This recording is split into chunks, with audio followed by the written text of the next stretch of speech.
আমরা নিজেরা কিছু সমস্যার সৃষ্টি করছি যেগুলো অপ্রয়োজনীয়, অহেতুক, এবং যেই সমস্যাগুলো সম্পর্কে বলা হয়েছে। একটা সমস্যা তো যে আমাদের যে জুলাই জাতীয় সনদ এবং তার থেকে যে তার একটা অংশ নিয়ে যে গণভোট হলো, যেটা জনগণ অনুমোদন করেছে এবং যেটা শেষ কথা হওয়ার কথা এবং যেটা অক্ষরে অক্ষরে বাস্তবায়ন করার কথা বলা হয়েছে, যেটা পরিপূর্ণভাবে বাস্তবায়ন করার কথা বলা হয়েছে, সেটা নিয়ে গড়িমসি করা হচ্ছে এবং কতগুলো খোঁড়া যুক্তি দিচ্ছে। যেমন একটা যুক্তি দিচ্ছে এটা সংবিধানে নাই। তো আমরা একটু নিকট অতীত নয়, অবশ্য এখানে যারা আছে তাদের জন্য অনেক অতীত যে আমরা যদি 1990 সালের দিকে তাকাই, যে বিচারপতি শাহাবুদ্দিন সাহেব যে তত্ত্বাবধায়ক সরকারের প্রধান হয়েছিলেন, সেটা কোন সংবিধানে ছিল এবং তিনি যে আবার ফেরত গেলেন, ওটাই বা কোন সংবিধানে ছিল?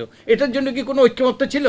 হ্যাঁ, ঐক্যমত্য ছিল কয়েকটা দলের মধ্যে। তখন কিন্তু এই যে জাতীয় পার্টির এই ঐক্যমত্যের মধ্যে ছিল না। জাতীয় পার্টি তখন কিন্তু গুরুত্বপূর্ণ দল ছিল। এই কয়েকটা দলের মধ্যে 3 জোটের রূপরেখা এটা ঐক্যমত্য হয়েছে, তার ভিত্তিতে আনা হয়েছে এবং ওই 3 জোটের রূপরেখা কিন্তু আমি যতটুকু জানি এটা স্বাক্ষরিত ছিল না, কিন্তু এটা হয়ে গিয়েছে। কারণ জনগণের কল্যাণে সবাই মিলে এটা মনে করেছে, রাজনৈতিক দলগুলো, প্রধান রাজনৈতিক দলগুলো মনে করেছে এটা আমাদের জন্য কল্যাণ বয়ে আনবে, আমাদের জন্য একটা গণতান্ত্রিক ডক্ট্রিন অফ নেসেসিটি আমাদের একটা গণতান্ত্রিক রাষ্ট্র প্রতিষ্ঠার ক্ষেত্রে গুরুত্বপূর্ণ ভূমিকা পালন করবে। তাই এটা জনগণের সম্মতিতে এটা হয়েছে।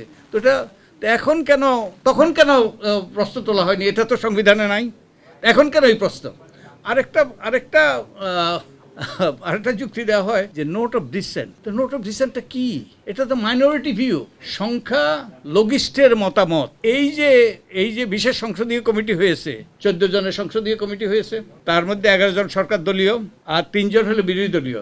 তো সিদ্ধান্তটা কিভাবে হয়? সিদ্ধান্তটা তো মেজরিটি সিদ্ধান্ত নিচ্ছে, আমরা মানি আর না মানি। তো এটা তো আমাদের ঐক্যমত্য কমিশনে যেই সিদ্ধান্ত হয়েছে সে মেজরিটি ভিউ, আর যেগুলো নোট অফ ডিসেন্ট দেওয়া হয়েছে ওগুলো হলো মাইনরিটি ভিউ, এবং মেজরিটি ভিউটাই গ্রহণযোগ্য, ওটাই সিদ্ধান্ত, ওটা নিয়েই গণভোট হয়েছে, ওটাই জনগণ অনুমোদন করেছে। তো এখন এইসব খোঁড়া যুক্তি আমার কাছে বোধগম্য নয়। যেই সংকটগুলো আমরা সৃষ্টি করছি, যে গণভোটের রায় নকশ করে দেওয়ার কিংবা এটা নিয়ে টালবাহানা করার, এবং যে অধ্যাদেশগুলো যে সরকারের স্বচ্ছতা জবাবদিহিতা নিশ্চিত করবে এবং মানুষের কল্যাণ বয়ে আনবে, সেগুলো বাতিল করার চেষ্টা করছি কিংবা সেগুলো নিয়ে গড়িবসি করছি। এগুলো আমাদের এই সংকটকে আরও ঘনীভূত করবে।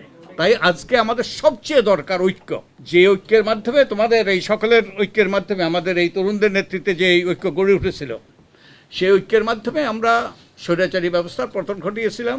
একটা নূতন ভবিষ্যতের কথা আমরা সেদিন চিন্তা করেছিলাম, স্বপ্ন দেখেছিলাম। তো আজকে এটা ভণ্ডুল হতে যাচ্ছে।